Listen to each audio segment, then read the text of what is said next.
Hey everyone, it's Kate here. Today I'm going to show you a few techniques that you can use to cleanse your aura really quickly. You can do this with a client or just on yourself. You can even do this in a 5-minute break from work. So nice and easy, nice and quick, and you've got a few different options as to what you use to cleanse your aura depending on what you've got available at home. Okay, now the first technique I'm going to show you is smudging. So smudging is a technique whereby you burn sacred herbs such as white sage, palo santo, even lavender, eucalyptus, sweetgrass. There's a whole range of sacred herbs depending on which part of the earth that you live and what you can find available. And all you do is light these herbs, burn them, and we use the smoke to cleanse our energetic space. You can also cleanse a physical space such as your room, but today we're just going to focus on cleansing the aura. I've got a couple of options here that I wanted to show you. So I either work with white sage, which is my favorite. I buy them in smudge sticks and then I break off little pieces, or Palo Santo cone. I might like the white sage for this tutorial. So just lighting a little bit at a time, and once it's going, gently blowing it out.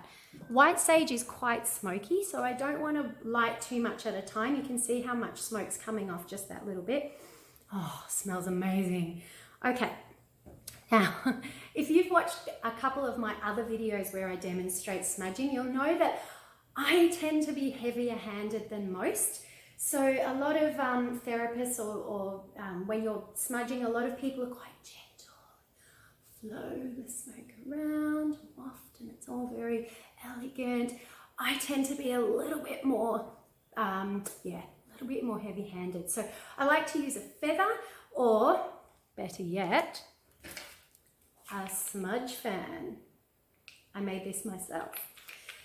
Because then you can really get in there and I can just feel the breeze coming off that, and you can just sweep through the aura, and it's so energetic and it's so powerful, rather than just these little wafting kind of movements.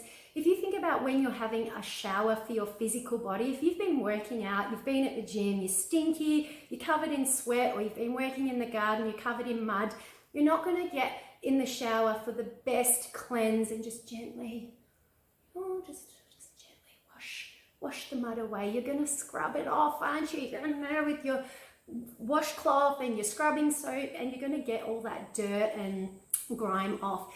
And smudging's the same. If you really feel energetically like you're carrying the burden of the world on your shoulders, or you've had the worst day, then you need to get in there and be a little bit, full on, a little bit aggressive with it and get it moving, get rid of it, scrub it away. So yeah, I use a smudge fan or feather, and it just takes it to that next level.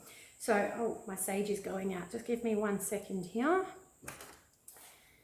So we start at the top of the head, because when we're cleansing, we move down the body. So we don't want to start down here and work our way up. We want to start at the top and work our way down when we're smudging, okay?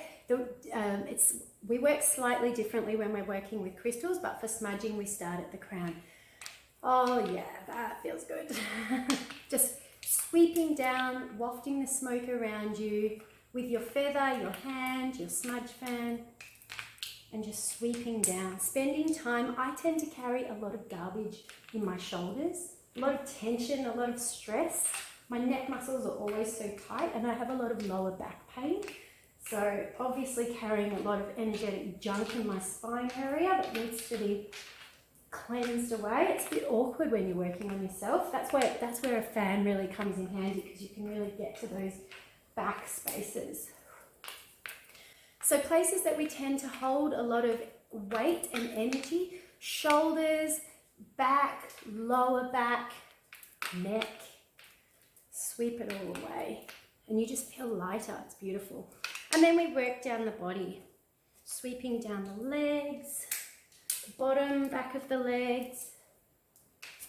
Now, one important part of the body that a lot of people forget is the soles of the feet. Now, our feet are always connected to the earth, and as the energy and blockage runs down the body to be eliminated, it comes out the soles of the feet into the earth as well as down through the root chakra. So we want to give the soles of the feet a really good cleanse, and we also want to honor this part of our body that gets so little respect.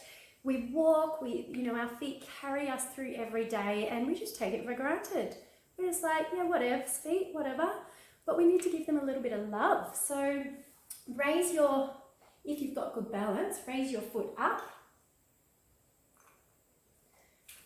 Smudging the bottom of your feet. If you don't have good balance, thank God I do yoga. Just on your tiptoes there and just smudging the bottom there. Other side. Becomes a bit awkward depending on whether you're left or right-handed. Smudging the base of the feet like that. It's a bit easier when you're doing it on someone else, but where there's a will, there's a way. We can always do these things on ourselves. So that's smudging. Okay, so option number 2, and this is a fantastic option if you or your client is sensitive to smoke, or if you find yourself in a situation like I did recently. I was at a big expo, we were in a convention center, and there was an absolute no policy on burning any open, having any open flames like candles, incense, smudge, anything like that was off the table. So a really good option for smudging in that situation, if you're not allowed to have smoke, is an aura spray. So this is actually a chakra balancing mist by Perfect Potion. I love these guys. They've got beautiful stuff. And I did add a couple of my own essential oils to the blend as well, which was some doTERRA oils that I had. And just simply spraying this, so nice, around the aura. Oh, the smell, it's beautiful. Like this. And that's a really great way of giving yourself a quick aura cleanse if you can't use anything burning, if you can't use herbs. All right, third option for an aura cleanse. You need a large piece of selenite or a large similar piece of black tourmaline. I do prefer selenite because when I cleanse my aura, I want to feel light afterwards. Black tourmaline is fantastic for protection, so it's a good aura cleanse if you're in a toxic environment like a workspace where your boss is mean, you don't get along with your workmates, or if you're in a situation where you're being bullied, or something where there's toxic people around you, then black tourmaline is going to be fantastic for not only cleansing your aura, but creating a kind of protective shield between you and the outside world. But if that's not the case and you don't need that added protection, then selenite is a little bit lighter, a little bit more refreshing, I should say. And you just feel like you've stepped out of a spa. Ooh, a bit of my selenite just fell off. Be careful with selenite, it's quite fragile. So starting at the top of the head again and just sweeping down the body like this with your selenite. Moving down the body. Always remembering your back.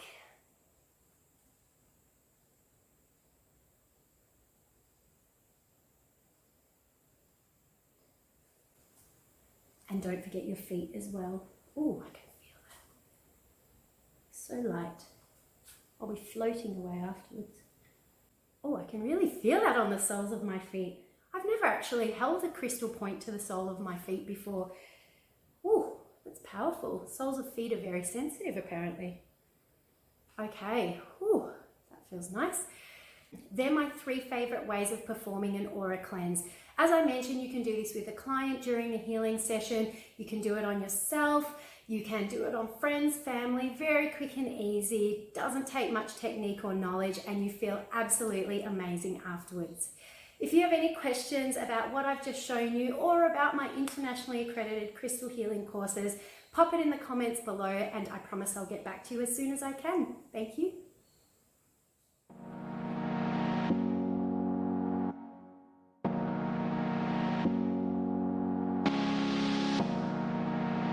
Burning smoke.